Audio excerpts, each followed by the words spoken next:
Assalamualaikum warahmatullahi wabarakatuh.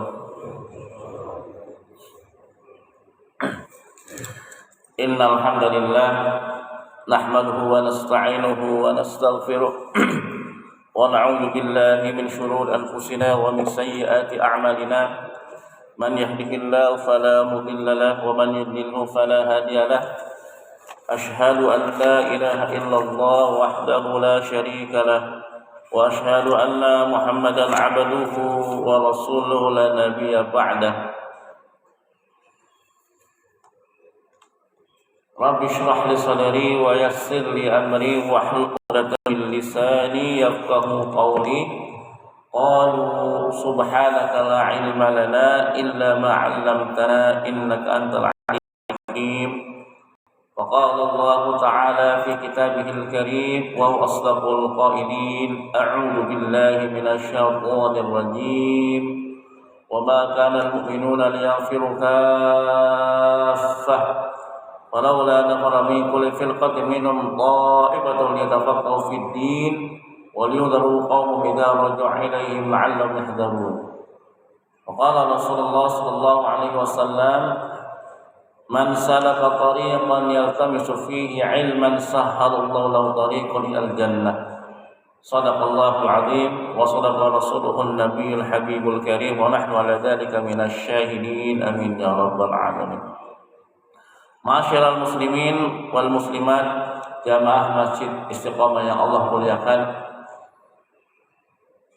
Marilah senantiasa tak bosan-bosannya kita memanjatkan puji dan syukur kita pada Allah Subhanahu wa taala dengan anugerah yang luar biasa yang Allah berikan pada kita, hidayah dan keimanan. Dengan hidayah dan keimanan yang masih tertancap di dalam diri kita, hari ini, subuh ini, pagi ini hujan, bahkan dari malam hujan. Kalau bukan orang yang beriman, nggak mungkin bisa bangun untuk qiyamul lail.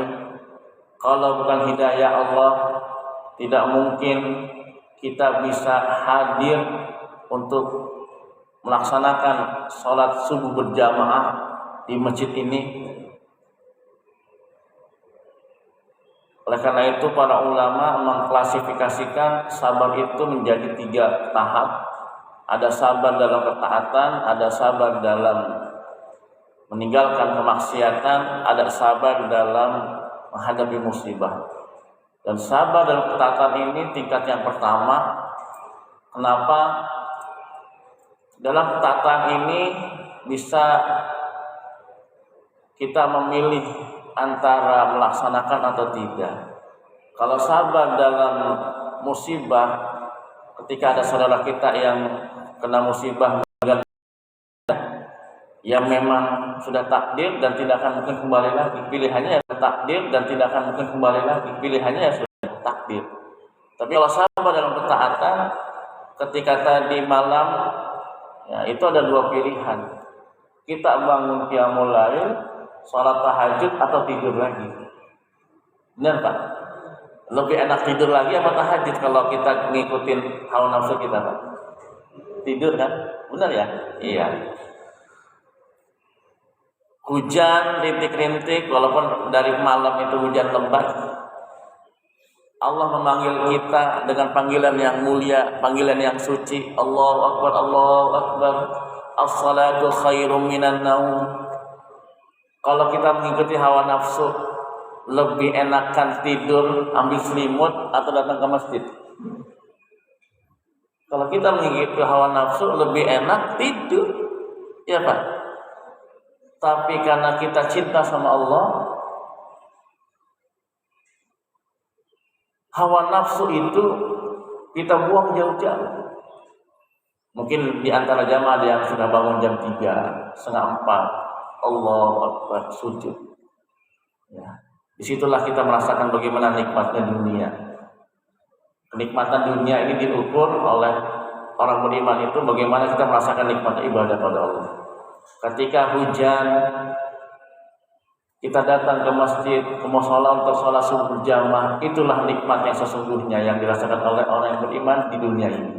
Kalau di akhirat jangan tanya. Nikmat yang hakiki itu kita berjumpa dengan Allah, melihat Allah dan juga masuk surga, itu jangan tanya.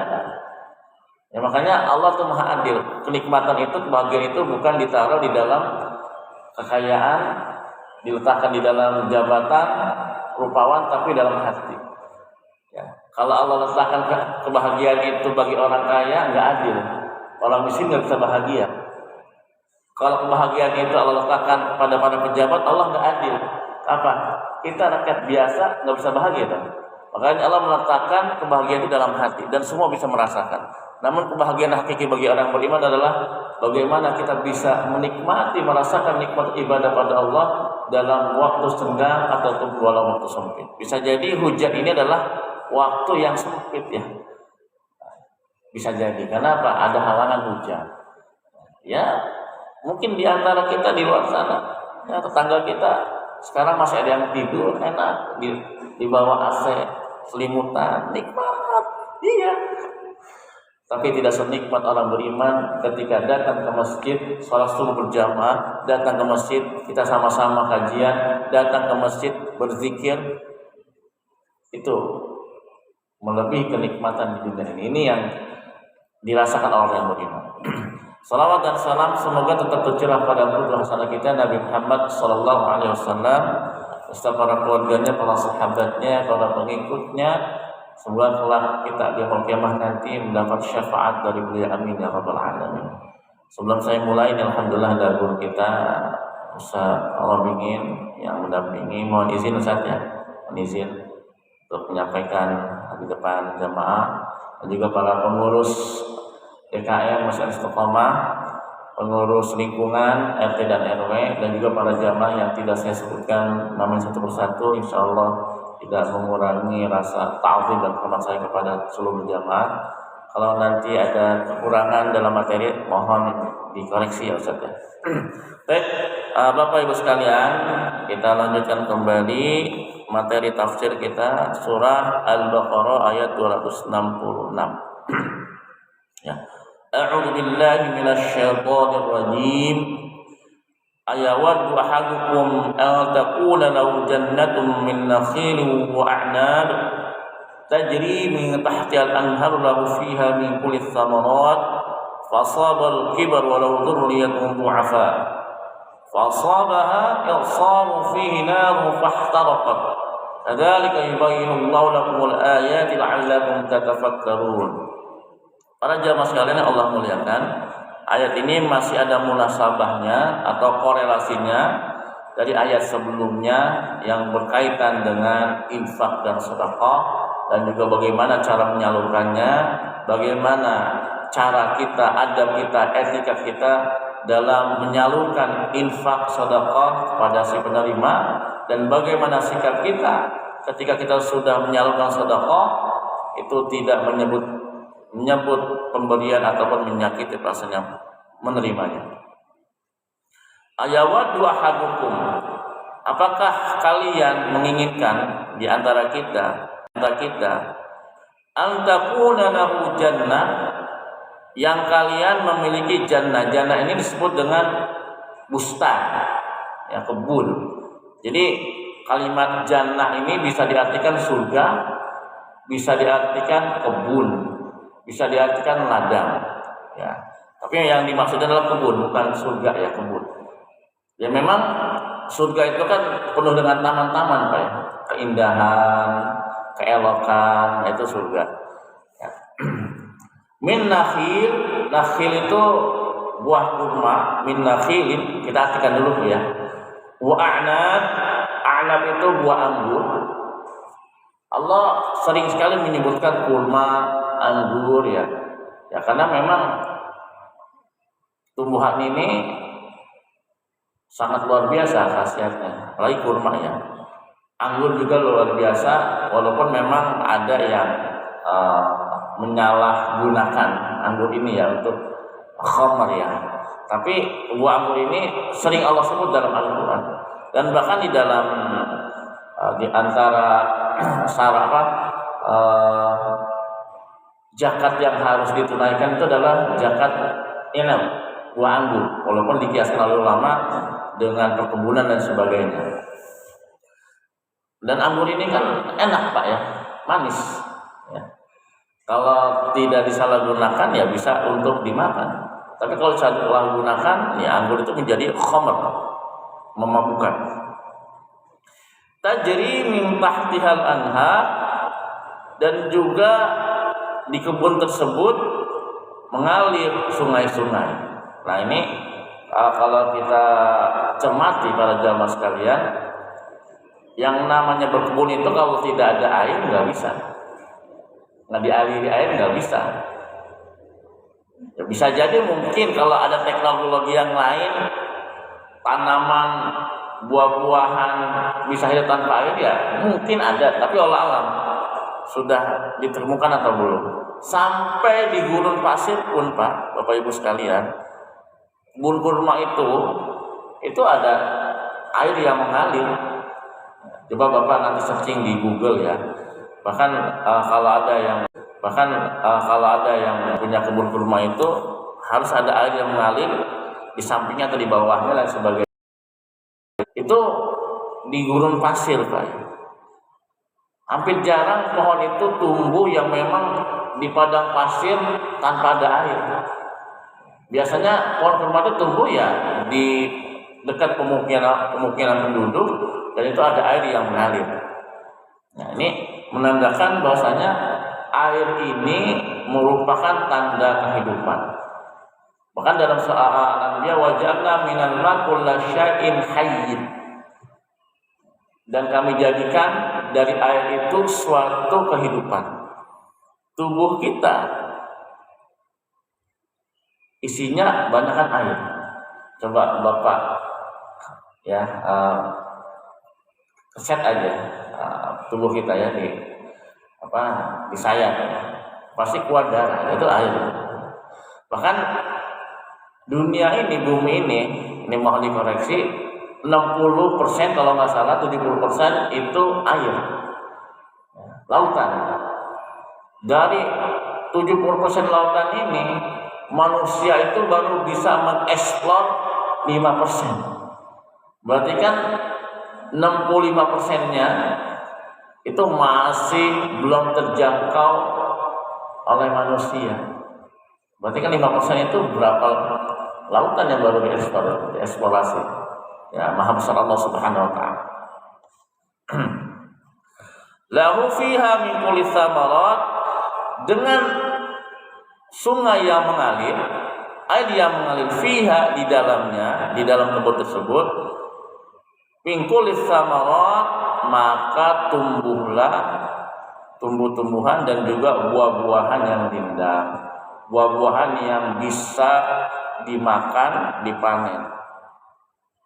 Walaupun ini nanti ayat ini kiasan Pak ya, kiasan bagi seseorang atau orang tua yang punya anak, kalau tidak dipupuk dari kecil dengan ilmu agama, dengan keteladanan yang baik, maka nanti ketika beranjak dewasa ya kita akan mengalami penyesalan. Ini Allah ilustrasikan dengan kebun yang nanti kebun itu sudah tua dan sebagainya, tapi tidak diatur dengan baik, tidak diurus dengan baik, kebun itu akan merugikan kita. Ini ilustrasi yang Allah berikan pada kita dalam kehidupan ini. Wa asabal kibar walau dzurriyyatun du'afa, dan jelas kalau kebun itu nanti ya pasti akan lama-lama tinggi, lama-lama usianya akan bertambah ya. Begitu pula kita manusia, kehidupan dunia ini nggak ada yang ideal. Usia kita dari bayi, balita, anak-anak, remaja, dewasa, tua ya. Nggak mungkin orang yang sudah tua kembali ke anak-anak dalam kondisi fisik ya, dalam fisik itu. Mungkin kalau mohon maaf ya, kalau dalam perilaku bisa jadi kembali ke anak-anak. Ya kalau yang mohon maaf yang sudah pikun gitu misalnya ya. Ya mudah sini nggak ada Pak ya. Nah, Pak. Wa man namiru naqul fil khalqi fala yaqilu dalam surah Yasin itu. Enggak ada yang ideal di dunia ini. Yang ideal itu nanti di surga. Usia kita akan terus muda bahkan kisaran usia 30 sampai 33 tahun itu usia matang. Ya. Tapi kalau di dunia ini Bapak menanam pohon dari bibit, dipupuki, dirawat, tumbuh, tunas ya kan, berdiri lagi. Berapa tahun, lama-lama pohon itu akan tua dan ada kelemahannya. Bisa jadi batangnya ini rapuh, bisa jadi semakin tinggi, banyak angin yang menerpa, ya, ataupun terkena petir. Walahu dzurriyyatun du'afa, dan ketika sudah tua, sudah melemah,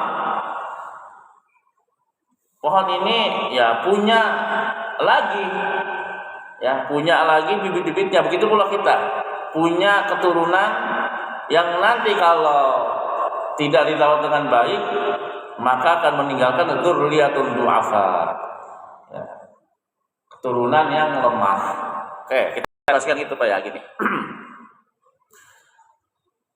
Hidup ini kan berkembang ya, mulai dari alam rahim di perut ibu kita ya, dari segumpal darah, segumpal daging, terus sampai Allah sempurnakan, lahirlah ya, terus tumbuhlah dewasa. Nah, anak yang kita didik, anak yang ibu lahirkan dari perut ibu semua, dan ini seperti tunas yang baru lahir. Kalau tunas ini tidak dirawat dengan baik, mungkin dari segi fisik ya tidak diasihkan ya, karena mungkin diberi ASI karena sibuk dengan pekerjaan kita, akhirnya hanya dikasih ASI ya susu kaleng istilahnya ya, susu kaleng. Walaupun kita bisa untuk memberikan ASI pada anak kita karena kesibukan, otomatis kan beda nanti ya, beda anak yang memang dikasih ASI dengan intens walaupun mungkin dicampur sama susu kaleng ya, dengan ya pakai susu formula asli gitu kan. Nanti akan ada perbedaan mungkin dalam hal yang lainnya ya. Untuk nah, karena memang kita rawat dengan baik anak kita, ya kita berikan ASI yang sebagaimana Al-Quran anjurkan kepada kita ya, bertumbuh dewasa. Ketika masih kecil kita rawat dan kita didik dengan Al-Quran. Makanya kan kalau anak kecil ini, kalau dalam konsep pendidikan ya mohon dikoreksi, ya mereka itu jangan diajarkan yang berat-berat dulu. Umur 3 tahun, 4 tahun ya didapatkan les umon, les matematika, les baca.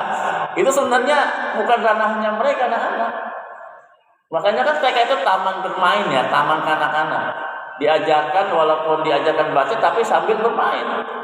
Jangan kamu belajar ini 1 tambah 1, 2 tambah 2 dipaksa.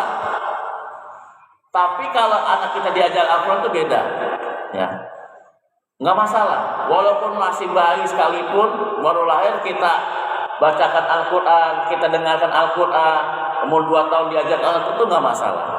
Tidak mengganggu perkembangan otaknya dan dia tidak mengganggu perkembangan yang lainnya. Tapi kalau kita paksakan dari kecil itu dengan les ini, khawatir ya belum bisa menerima, karena tabiatnya anak kecil itu bermain ya Bapak Ibu sekalian ya. Tapi ditambahkan bermain sambil belajar. Nah, sudah remaja kita rawat, kita didik dengan baik ya.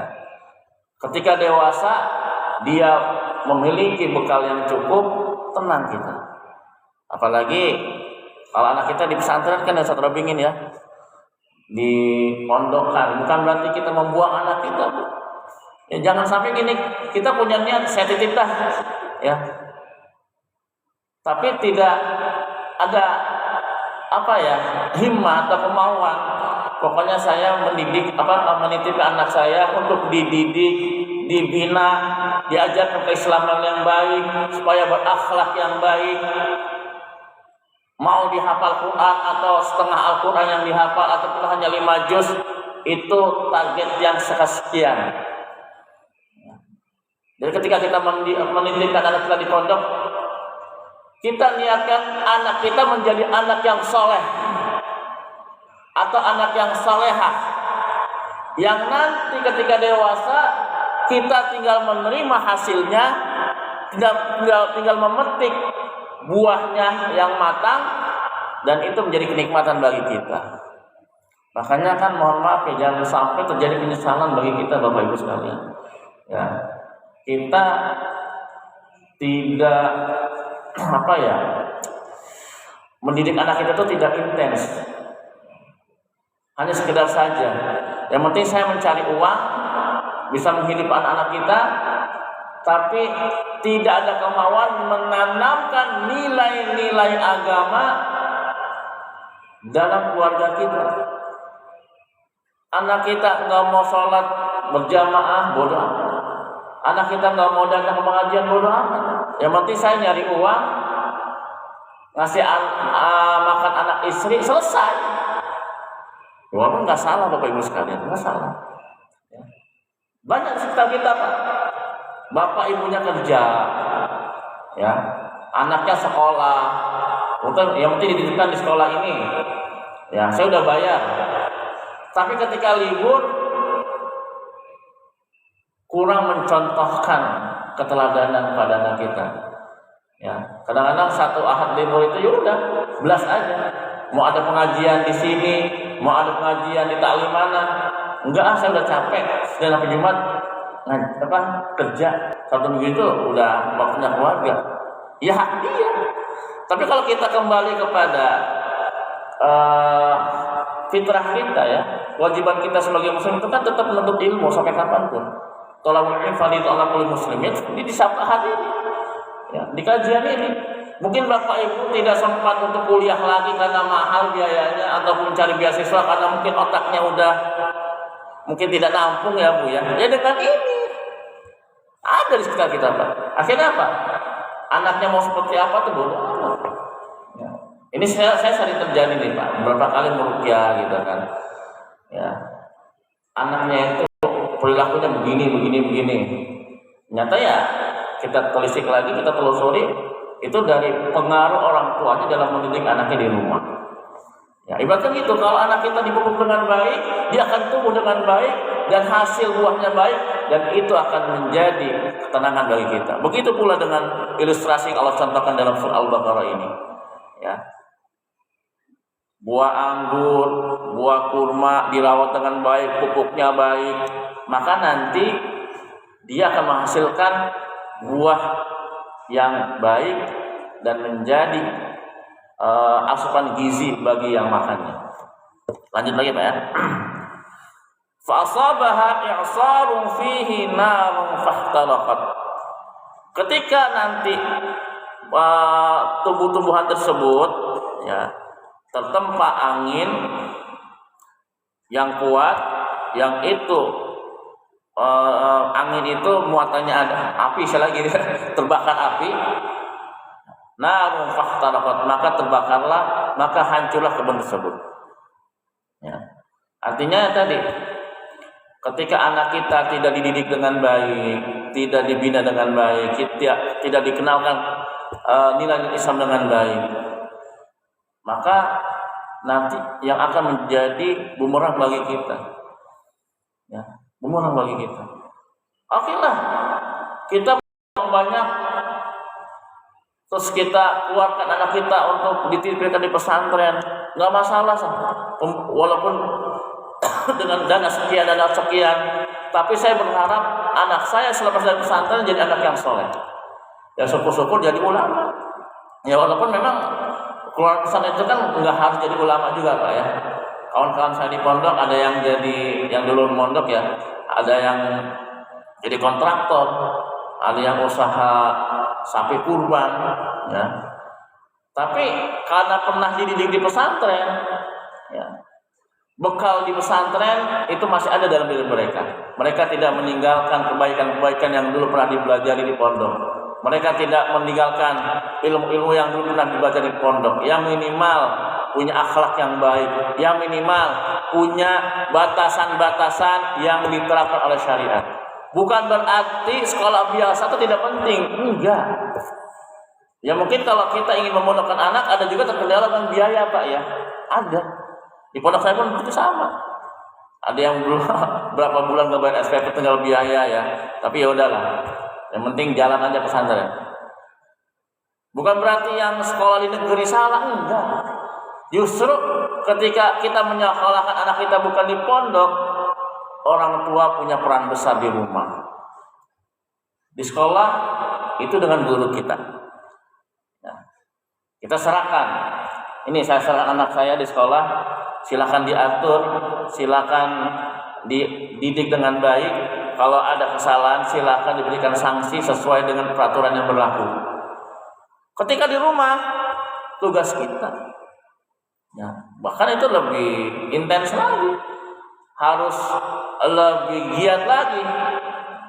Nah, ketika sudah di rumah tapi kita tidak mencontohkan yang baik, ketika sholat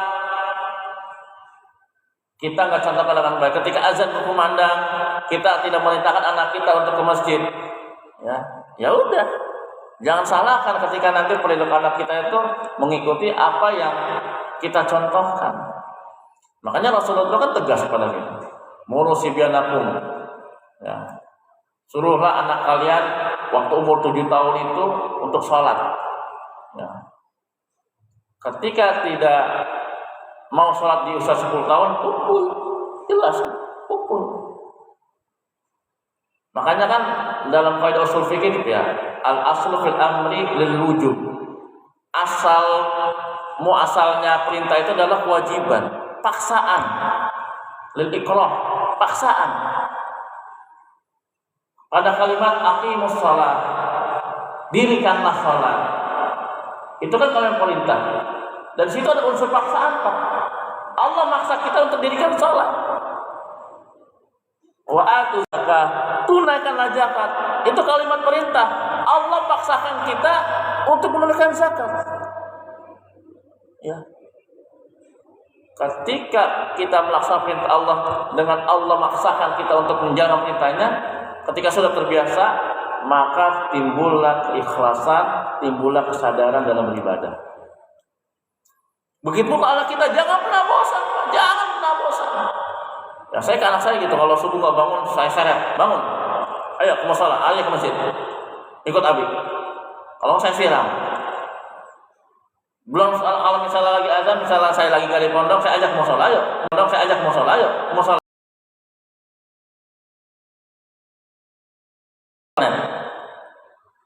Ya. Bahkan ya sekarang udah kelas 6 nih ya Pak ya. Saya kasih pilihan ke anak saya yang laki-laki. Pokoknya anak saya itu wajib pondok minimal 3 tahun. Minimal. Yang perempuan sudah selesai, sekarang di SMA. Bahkan dari kelas 5 SD sudah pondok. Sampai kelas 9 SMP di pondok saya. Yang anak laki saya kasih pilihan. Kamu harus 2 setelah ini ya, 2 pilihan. Kalau enggak ke pondok Al-Islam, pondok saya, ataupun ke Gondok. Kalau enggak mau dua-duanya nggak usah sekolah. Di sini aja sama Abi, ngaji sama Abi, belajar sama Abi. Yaudah ke Al-Islam aja ya udah. Saya bilang gitu, ya. Karena apa? Ya kita sebagai orang tua kan mungkin tidak paripurna dalam mengajarkan ilmu agama. Bisa jadi di pondok. Hampir setiap kiai-kiai di pondok pesantren itu, ya, mereka memondokkan anaknya di tempat ini, dididik sama orang lain, Pak ya. Walaupun ada juga dididik sama orang lain, Pak ya. Walaupun ada juga dididik dengan, tapi biasanya gitu. Mondokkan anaknya di pesantren ini. Dulu juga kiai-kiai saya juga sama. Walaupun beliau seorang kiai yang keilmuan agamanya luar biasa, tapi tetap mondokkan anaknya di pondok dan diajar sama orang lain. Ya kalau bisa dengan sendirinya nggak masalah, itu lebih baik, bagus. Alhamdulillah ini anak satu Rabbingin sudah lulus ya, sudah bekal ya. Walaupun nanti di sekolah yang lain tidak mondok lagi, tapi mudah-mudahan bekal ini selama 3 tahun itu sudah mantap gitu. Itu yang kita inginkan, Pak. Mereka punya bekal, dan juga kita awasi ketika mereka nggak mondok lagi. Selama itu dalam pengawasan kita, tetap kita awasi, kita atur, kita luruskan, kita bina. Saya yakin bapak-bapak di sini itu sudah paten lah dalam menjalankan Islam, sudah paham, sudah punya kesadaran. Saya yakin. Ya. Tapi kan kalau anak kita itu, Pak, kalau belum tumbuh kesadaran itu kita masih khawatir gitu, Pak. Saya juga sama dengan anak saya. Kapan ya Allah anak saya itu tumbuh kesadaran untuk sholat tidak disuruh-suruh, untuk sholat tidak diperintah lagi. Itu saya selalu doa dalam sholat tahajud, dalam azan dan iqamah. Ya Allah, berikan hidayah pada anak saya, berikan kesadaran. Itu yang penting itu, Pak. Kesadaran dalam ibadah itu yang penting.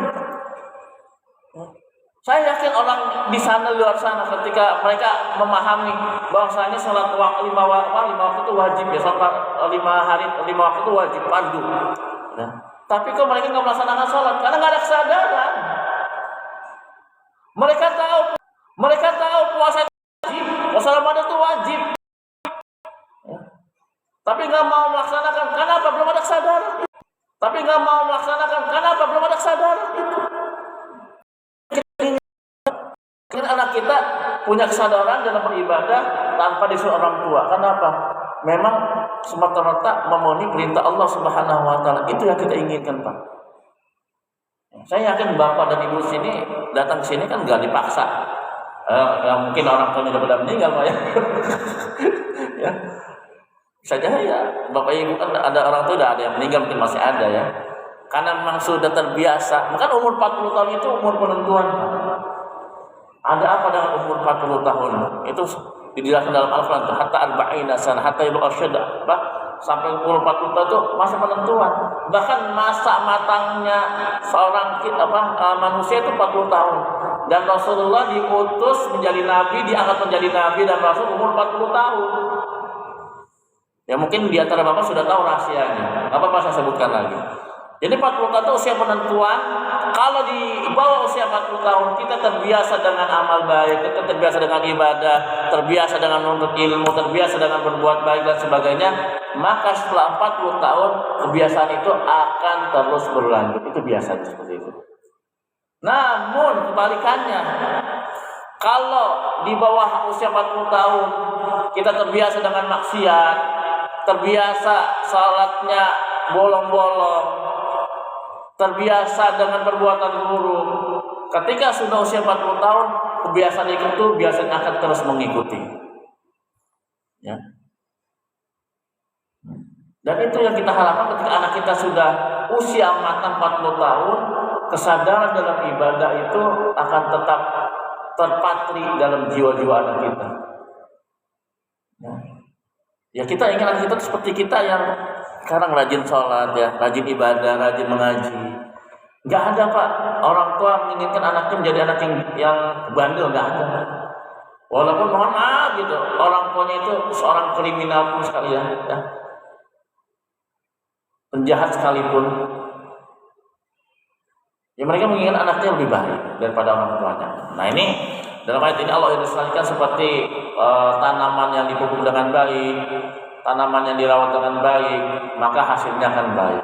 Walaupun nanti tanaman itu sudah tua, tapi masih menghasilkan buah yang baik, buah yang bergizi. Bahkan dalam buah itu ada bibit-bibit yang unggul yang akan menanamkan kembali tanaman-tanaman yang baik. Setelah kita punya anak dan punya cucu, dan cucu kita karena sudah ditanamkan dengan kebaikan, dengan nilai Islam, maka akan menjadi bibit-bibit unggul yang baik dalam keislaman. Bapak Ibu sekalian yang Allah muliakan, satu ayat lagi di ayat selanjutnya, ayat 267. Ya ayyuhalladzina amanu anfiqu min thayyibati ma kasabtum wa mimma akhrajna lakum minal ardh ولا تيمموا الخبيث منه تنفقون ولستم بآخذه إلا أن تغمضوا فيه واعلموا أن الله غني حميد. Masih berkaitan tentang infak, Pak ya.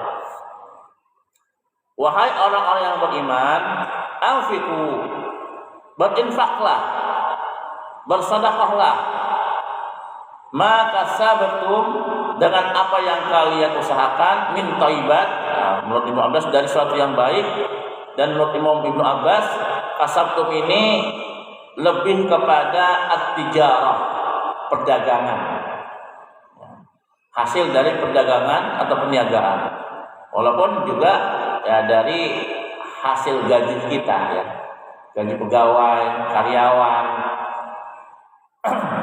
Kalau dagang ini kan Pak lebih rentan, mohon maaf gitu kan, gorornya ya, lebih rentan ada ribanya, lebih rentan al-ghisnya, ada kecurangannya itu. Tapi kalau pegawai dia dapat gaji, namun kalau ingin ada kelebihan ya dengan cara yang lain, suap menyuap, korupsi dan sebagainya.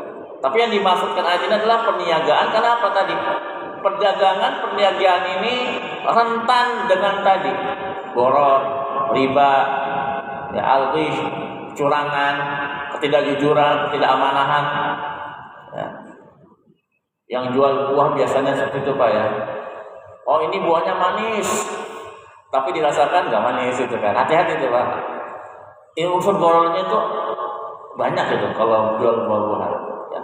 Tapi mudah-mudahan sih yang sekarang ada yang jual buah-buahan, insya Allah lah sudah memahami ya dalam bab muamalah jual beli tersebut. Di sini Allah memerintahkan bab infaklah yang baik-baik, jangan sesuatu yang buruk, supaya Allah berikan pada kita sesuatu yang terbaik. Dan ini Allah gambarkan ketika peristiwa anaknya Nabi Adam alaihissalam, ya, Nabi Qabil dan Habil. Itu kan kalau zaman itu pernikahan sama saudara kandung masih diperbolehkan, tapi dengan syarat tidak boleh nikah dengan saudara yang kembarnya, artinya lahir berbarengan. Jadi harus disilang gitu kan. Nah Qabil ini nggak suka dinikahkan dengan saudaranya yang lain yang dengan labuda ya. Labuda ini menurut dia, mohon maaf, parasnya kurang cantik, bukan jelek tapi kurang cantik. Nah Habil dinikahkan, dijodohkan oleh Nabi Adam dengan saudari perempuannya yang bukan satu rahim ya, yang bukan kembar, dengan Ikrimah, dan ini lebih cantik. Nah, Nabi Adam tahu nih gelagatnya, ya udah kamu berkurban. Nah Habil berkurban dengan kurban yang baik, sedangkan Qabil berkurban dengan hasil tanaman, sayur-sayuran, tapi yang sudah busuk. Nah itu seperti kita Pak. Ketika kita ingin berinfakkan harta kita yang terbaik. Ini contohnya ketika kemarin Idul Kurban Pak ya. Itu kan sudah jelas aturan-aturan dalam Islam, tidak boleh cacat, tidak boleh sakit, ya. Oh, di situ tuh jual kambing kurban cacat harganya 500.000, saya beli ya buat kurban. Ya, jangan Pak. Atau Bapak Ibu sudah punya target nih, dananya tuh 3 juta. Ya udah ketika datang ke kandang penjualan, ke tukang yang jual tersebut, saya tawarkan bisa nggak jadi 2.300.000. Ya udah kalau kita punya uangnya 3 juta nggak usah tawar. Pak ini 3 juta, ya saya beli 3 juta. Bisa kurang nggak Pak? 2.500.000. Lah, kok seperti itu? Ini sama ilustrasi seperti ini. Ya Allah ilustrasikan seperti ini. Berinfaklah sesuatu yang terbaik. Oh kita sanggupnya untuk berkorban 2.500.000. Ya udah. Cari sapi atau domba atau kambing yang harganya 2.500.000. Nanti aja dah saya berkurban. Kalau sudah selesai kurban, saya belinya di daerah-daerah yang harganya 700-800. Ya nggak salah juga sih Pak ya, nggak salah juga. Tapi kan ketika kita mengeluarkan yang terbaik untuk Allah, pastikan Allah akan memberikan terbaik pada kita. La yanalallahu luhumuha wala dima'uha walakin yanalul taqwa minkum. Allah tidak menerima darahnya, Allah tidak menerima kulitnya atau dagingnya, tapi Allah menerima ketakwaan kita pada Allah, keikhlasan kita pada Allah Subhanahu wa taala. Yang tahun ini belum berkurban, ayo niatkan tahun depan. Semoga Allah panjangkan usianya. Ya. Masa nggak bisa sih nabung sehari 1.000, 2.000, 3.000, 5.000? Mohon maaf ya. Bukan berarti saya melarang rokok ya, itu masing-masing aja ya. Kalau saya pribadi mengharamkan rokok, saya pribadi mengharamkan diri saya untuk merokok. Tapi kalau untuk orang lain silakan, mau haram mau makruh itu tanggung jawab masing-masing. Saya kalau ditanya, Ustaz, bagaimana pendapat tentang rokok? Kalau saya mengharamkan diri saya untuk merokok.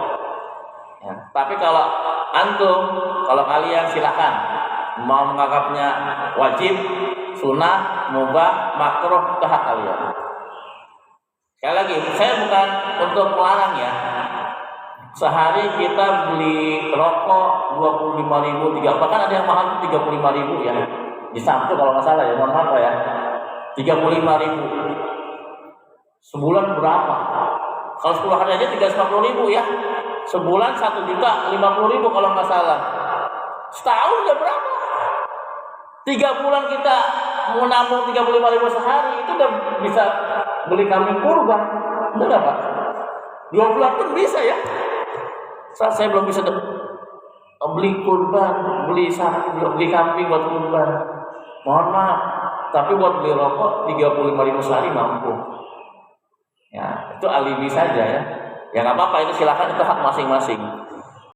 Giliran datang hari Idul Kurban, alasannya apa? Nggak punya uang saya buat sekolah anak saya, buat ini, buat itu. Nah, di sini nanti di ayat yang 228 ya, insyaallah di pekan depan, di bulan depan, asy-syaitanu ya'idukumul faqra wa ya'murukum bil fahsya. Ingat, setan itu menjanjikan atau menggoda kita dengan fakiran, dengan kemiskinan. Jangan kurban, duitnya habis kan. Ini di ayat selanjutnya ya, nanti insyaallah kita bahas. Jangan berinfak, itu masih ada buat biaya anak-anak sekolah, buat biaya nyicil rumah. Pasti setan itu Pak. Kadang kita gitu. Aduh, saya punya uang 20 juta, tapi buat kuliah anak saya 10 juta. Kalau saya korbanin ada 3 juta, tinggal 7 juta. Nanti anak saya gini-gini. Coba kalau kita dari sekarang sudah mulai menabung kan jadi ringan. Ya, makanya kurban itu kan mengorbankan keimanan kita pada Allah. Bayangkan Nabi Ibrahim alaihissalam, Allah perintahkan untuk menyembelih anaknya Pak. Saya bayangkan, anak itu kan lebih berharga daripada harta yang kita miliki kan, benar nggak? Ada nggak yang bapak ibu ingin membunuh anak kita tanpa sebab? Nggak ada kan? Anak kita sakit kita bela-belain, nyari uang sana sini, benar nggak? Walaupun puluhan juta kita bela-belain. Tapi kalau misalnya Allah perintahkan, hei sembelih anak kamu, ya Allah jangan.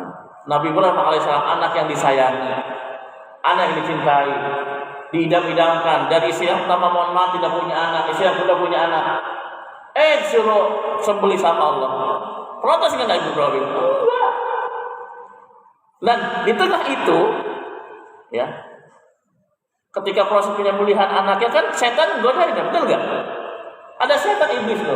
Ibrahim, udah nggak usah nyembelih anak kamu. Tega kamu, jahat kamu. Anak kamu mau disembelih. Emang gak sayang sama anak kamu? Siapa kamu? Iblis ya? Sana. Saya gak mau ikut kamu. Digoda Nabi Ismail, hai Ismail, kamu mau nyembelih kamu Ismail. Masa mau aja kayak gitu? Bapak kejam tuh. Enggak, ini perintah Allah. Ilustrasi kayak gitu. Biasa kayak gitu, bahkan ada pikiran kita, benar tak? Ketika mau kurban, ya Allah ini uangnya buat sekolah ya. Setan tuh. Ya Allah itu uangnya buat ini ya. Setan tuh. Ya. Padahal kalau kita sisihkan 2 juta dalam hukum ada kan kayak apa walaupun kambingnya kecil gitu kan. Itu setan. Ini saya rasakan setan ini juga sama. Ya Allah uang saya banyak pengeluaran. Aduh, tapi bismillah. Saya berkorban. Ya, potongan sapi. Dan izin Allah luar biasa, Allah ganti Pak. 5 bulan yang lalu saya ke Kendari, ya, Sulawesi Tenggara, Merukyah, ya, Dihitung-hitung saya dapat bersih 8 juta kalau nggak salah. 5 hari. Rupiah pejabat. Ya. Dihitung-hitung itu luar makan Pak ya. Luar makan, di luar penginapan, pesawat gitu. Dihitung-hitung dapat segitu. Ini mungkin bisa jadi balasan dari Allah, bisa jadi ya. Waktu saya tuh, aduh ya Allah ingin mengeluarkan uang untuk kurban kayak, wah waktu mulai saya. Tapi saya lihat kisah Nabi Ibrahim alaihissalam. Bagaimana ketika beliau itu ingin menyembelih anaknya, ada godaan. Saya kan? Itu pasti ada Pak. Dalam benak kita ketika nanti datang hari raya kurban, nggak usah lah, masih banyak pengeluaran. Nggak usah lah ini buat nyicil mobil, nggak usah lah buat nyicil rumah. Padahal kalau kita niatkan dari sekarang bisa. Oke, saya mau rokok sehari 25 ribu. Harusnya 35, oke lah. Harusnya 35, 25 buat rokok lah. 10 ribunya saya tabung buat kurban. Tapi kan alam pada kenyataannya ya. Gitu ya. Wallahu a'lam bishawab. Ya insyaallah setengahnya kita akan bahas di bulan depan. Artinya anjuran dari Allah, jangan pernah meragukan atau ketika kita berinfak, berinfaklah yang baik. Ketika kita berinfak, yaudah kita jangan mikir hal-hal yang lain. Udah untuk Allah Subhanahu Wa Taala. Pasti Allah akan mengganti dengan yang lebih baik. Walaupun mungkin bukan dengan harta, tapi Allah menggantinya dengan kesehatan. Allah mengganti hidayah yang sekarang masih melekat. Itu rezeki yang luar biasa Pak. Allah menggantinya dengan anak kita yang saleh dan salehah. Allah mengganti dengan urusan kita yang Allah mudah selalu. Dan juga bisa jadi Allah menggantinya dengan uang kembali ya. Baik, itu saja apa yang saya sampaikan. Semoga bermanfaat. Silakan kalau ada yang ingin menambahkan atau kita sharing dan diskusi dalam kajian ini, Bapak Ibu sekalian, silakan.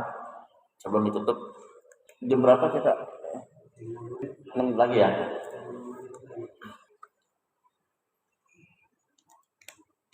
Kalau tidak ada, ya mungkin kita cukupkan saja Pak ya. Apa? Oh ya. Waalaikumsalam warahmatullahi wabarakatuh.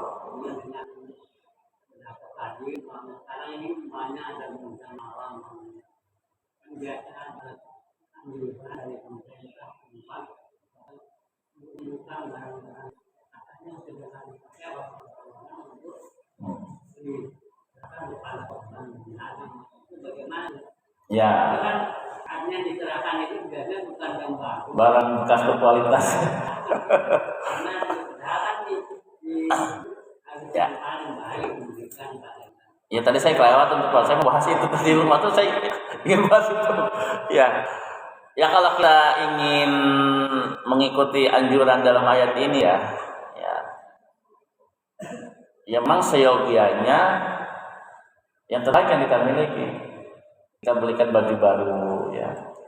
Tapi kan kita ini ya kondisi ekonomi kita kan berbeda-beda kan. Kalau kita ingin baju baru dengan harga yang sekian, yaitu tergantung kocek kita. Tapi kalau orang kaya yang uangnya miliaran ya janganlah baju bekas lah. Biasanya ya kita punya baju yang itu udah jarang dipakai, khawatir mubazir ya kita sedekahkan, kita infakkan. Selama itu masih layak sih nggak masalah. Jangan sampai gini, ini barbecue barang bekas berkualitas. Kita kasih kaos, tapi kaosnya yang bolong-bolong, udah tambelan. Ini kan nggak layak. Ya kayak misalnya Bapak ngasih batik seperti ini, mohon maaf ya, ke korban bencana. Yang Bapak pakai masih layak nggak? Masih layak kan ya? Ya nggak masalah, kan masih layak. Kecuali kalau yang nggak layak, itu batiknya ini udah banyak noda, di sini tambelan, jahitan, itu udah nggak layak, saya kasih aja. Ya walaupun ya kita baik ya. Kalau bisa sama ya, kalau kita punya harta yang banyak ya jangan bekas baju kita. Ya walaupun masih layak, masih bagus nggak masalah. Kita laundry lagi, kita gosok lagi supaya hasilnya tuh baik. Yang kita berikan tuh baik ya kepada orang-orang korban bencana. Kalau saya pribadi mungkin ketika ada bencana memberikan baju baru masih agak sayang ya. Saya pribadi ya. Tapi kalau bisa saya memberikan baju yang memang masih layak gitu, yang masih pantas dipakai, mukena yang ibu pakai kalau masih pantas kan misalnya 5 daripada dipakai mubazir, ya udah saya berikan korban bencana. Tapi masih layak tuh ya, bukan yang sudah robek-robek gitu kan.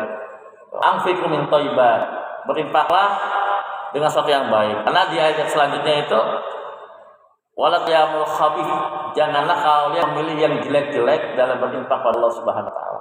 Yang tadi ibu berkurban, oh di sana itu ada kambing murah harganya 1.500, tapi kakinya pencot.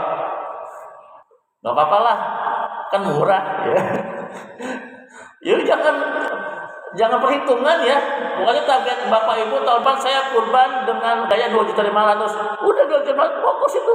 Dapatkan lomba dapat pasti 2.500.000 pasti. Oh tahun depan saya berkurban 3 juta. Kumpulin dari sekarang. Bisa patungan sapi yang 3 juta. Saya patungan sapi 3 juta. Mohon maaf saya sebutkan, mohon maaf ya. Ini hanya untuk fastabiqul khair ya. Walaupun mana saya nggak siap untuk nabung, kenapa ya? Kan orangnya kita nggak tahu ya. Tapi saya ingat kisah Nabi Ibrahim. Ketika Allah perintahkan untuk menyembelih anaknya, itu boleh kesehatan tuh. Iblis, jangan Ibrahim, jangan menyembelih anak kamu jam itu, jahat kamu sama kamu. Sama kayak kita. Aduh, mau kurban. Wah besok anak saya kuliah. Mau kurban. Aduh, renovasi rumah. Itu sekarang tuh. Ya, nggak ada seperti pada Nabi Ibrahim alaihissalam. Wallahu a'lam bishawab. Kalau tidak ada, mungkin saya cukupkan Bapak ya.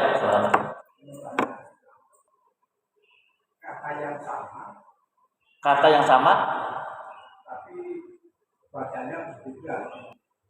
Tapi bacanya panjang. Contoh, Malik Yaumiddin apa? Jadi dia amanmu katakan bangunan itu panjang. Enggak tuh saya salah. Oh, ini tajwid ya? Ya. Ya, mau dikoreksi satu Rabi ini guru Quran ya, guru tadi mau dikoreksi kalau ada kesalahan.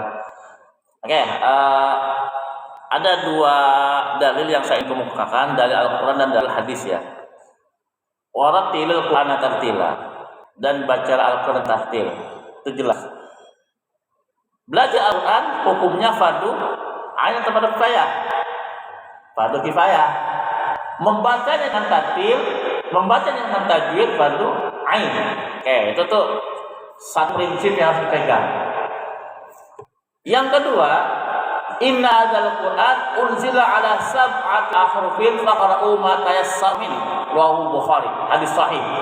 Sesungguhnya Al-Qur'an itu diturunkan 7 huruf. Maka bacalah sesuai dengan apa yang kalian mampu. Oke. Karena kalau kalian tajwid, mad badal itu kalau dalam ini kan amanat badal kan ya. Kalau dalam kaidah yang berlaku itu dibaca panjang atau pendek? Panjang 2 harakat. Ya ayyuhalladzina amanu, betul, amanu. Ya, tapi kalau kita baca ya ayyuhalladzina amanu, salah atau betul? Salah. Arti salah nanti. Amanah itu kan bisa memberikan keamanan, beriman, ya. Al-amanah itu. Ya, oke, itu ya. Jadi kalau kita baca amanu, salah. Ya. Suatu yang panjang dipendekkan 2 harakat jadi 1 harakat itu salah. Terjadi namanya kesalahan besar. Kalau kita sengaja hukumnya haram. Ya.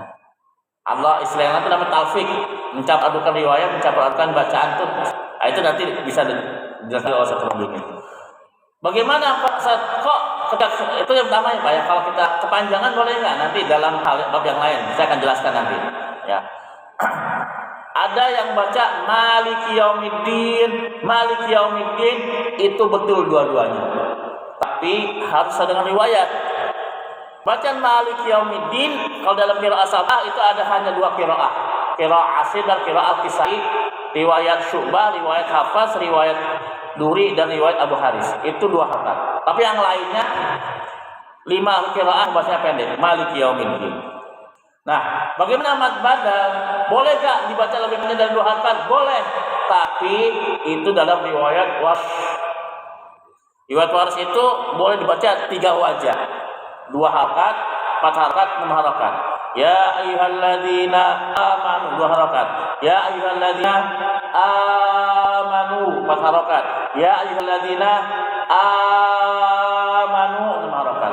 Itu boleh dibaca 3 wajah, tapi hanya ada di riwayat Warsh qiraah Nafi. Ya. Tapi kalau kita baca riwayat Hafs dengan 4 harakat nggak boleh, namanya talfiq.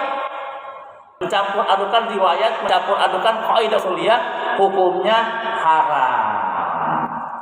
Kalau yang kita baca kan riwayat Hafs Pak ya, diajarkan guru kita Ustaz Robi ini riwayat Hafs, qiraah asin. Selama ini yang Bapak kami mad balagh itu baca 2 harakat atau 4 harakat? 2? Hah? Amanu. Anya. Nu. Ya itu 2 harakat. Tapi kalau kita lanjut dengan hamzah, amanu a. Ya. Mungkin Pak ya, ini saya baca mungkin kalau saya mau ya. Saya jelasin. Setelah nu itu ada Hamzah ya. mad berikutnya itu kan kadang disambut oleh hamzah, kadang tidak Pak ya. Contohnya alladzina amanu wa idza nudiya lis-shalah misalkan ya. Maka pasti akan beda tergantung huruf berikutnya apa hamzah tadi 2 hamzah. Kalau masih qasirah atau yang matobi gitu ya. Jadi pasti harus ada teksnya gitu. Teksnya apa? Jadi pertanyaan itu jawaban saya bisa 2 harakat, bisa 3, bisa 4 gitu ya. Mad jaiz ya. Mad jaiz. Saya tambahkan lagi satu bikin, mohon maaf ya. Ketika mad jaiz ini cara bacanya ada 2 thariqah. Ada thariqah syatibiyah, ada thariqah thayyibatun nasyad dalam ilmu qiraat ya. Jadi kalau Bapak Ibu pakai thariqah syatibiyah, apa yang diajarkan guru kita harus 4 harakat. Ya ayyuhalladzina amanu inna min azwajikum itu 4 harakat. Dan ketika baca 4 harus 4, enggak boleh 2 saja. Harus 4 konsisten. Itu pakai thariqah syatibiyah namanya. Ya. Tapi kalau dibaca 2 harakat namanya thariqah thayyibatun nasyad. Dan ini biasanya dibaca oleh para imam Masjidil Haram. Kok 2 harakat? Boleh. Itu thariqah namanya thariqah thayyibatun nasyad. Kalau 2 berarti 2 terus. Enggak boleh misalnya di sini 2, di ayat lain 4 enggak boleh. Namanya talfiq. Apa talfiq? Mencampur adukan kaidah usuliyah. Hukumnya haram walaupun tidak merubah arti. Jadi kalau baca, Bapak baca Al-Quran nih, Bapak kalau ingin 4 aja terus 4. Itu kan mad jaiz Ustaz ya. Ya ayyuhalladzina amanu. Mau 4 apa 2? Kalau 2 Pak. Jangan ayat ini 2, di ayat selainnya 4, itu hukumnya talfiq, enggak boleh. Ya. Berarti 2 harakat itu Pak. Ya ayyuhalladzina amanu malakum itu harakat matabi'i. Enggak boleh lebih dari 2 harakat. Karena kaidah matabi itu 2 harakat. Ya ayyuhalladzina amanu malakum itu kan. Panjangan boleh enggak? Enggak merubah arti tapi lahan khafi. Kesalahan kecil. Ya, hukumnya makruh. Ya, gimana Pak? Saya jelas. Tadi kan udah jelas guru kita gitu ya. Nah, itu makanya dalam belajar Al-Qur'an itu kita ada sedikit lagi saya tambahkan, ada 4 syarat harus kita ketahui. Yang pertama, kita harus tahu qiraah yang kita baca. Qiraah yang kita baca qiraah Asim. Ya. Yang kedua, riwayat apa yang kita baca? Riwayat Hafs. Yang ketiga, thariqah. Apa belajar thariqah siapa? Syatibiyah atau thayyibatun nasyad? Berarti thariqah syatibiyah. Ya, 4 hal itu ya. Yang keempat, wajah itu begini. Dalam Imam Hafs itu kan ada yang boleh dibaca 2 hal. Surat Al-Kahfi ayat 1 itu boleh disakta, boleh tidak. Ini saya pahami. Ya. Surat Yasin, qalu ya wailana man ba'atsna qadina, boleh sakta, boleh tidak. Nah, ada lagi di surah Rum itu ada kalimat du'fun, dibaca boleh du'fun, boleh du'fun dalam riwayat Hafs. Ini yang saya pelajari waktu di PTIK ya, dan sekarang juga saya masih konsisten nge-share, mengupload bacaan-bacaan